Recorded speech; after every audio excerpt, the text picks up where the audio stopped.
ഞാൻ മനസ്സിലാക്കുന്നത് ഒന്ന് നിലമ്പൂർ ഒരു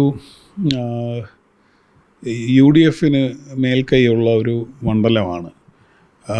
രണ്ട് മുന്നണികളും അവിടെ ജയിച്ചിട്ടുണ്ടെങ്കിലും പരമ്പരാഗതമായി UDFന് മേൽക്കൈയുള്ളൊരു മണ്ഡലമാണ്.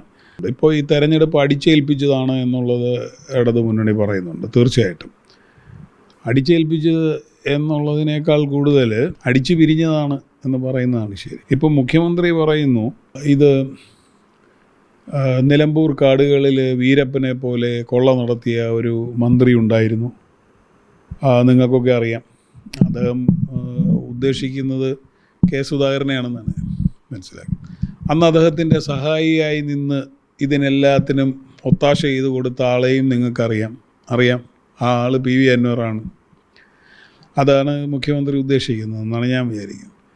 അപ്പോൾ ഇത് അറിയാവുന്ന മുഖ്യമന്ത്രി, അത് ഇന്നലെ ഉണ്ടായ തിരിച്ചറിവല്ല, അന്ന് മുതൽ അറിയാവുന്ന മുഖ്യമന്ത്രി ഇദ്ദേഹത്തെ കൂടെ നിർത്തുകയായിരുന്നു. അപ്പോൾ സുധാകരന് അഴിമതി നടത്താൻ കൂട്ടാളിയായി നിന്ന അൻവർ തനിക്ക് ഉപകാരപ്പെടും എന്ന് മുഖ്യമന്ത്രി തിരിച്ചറിഞ്ഞത്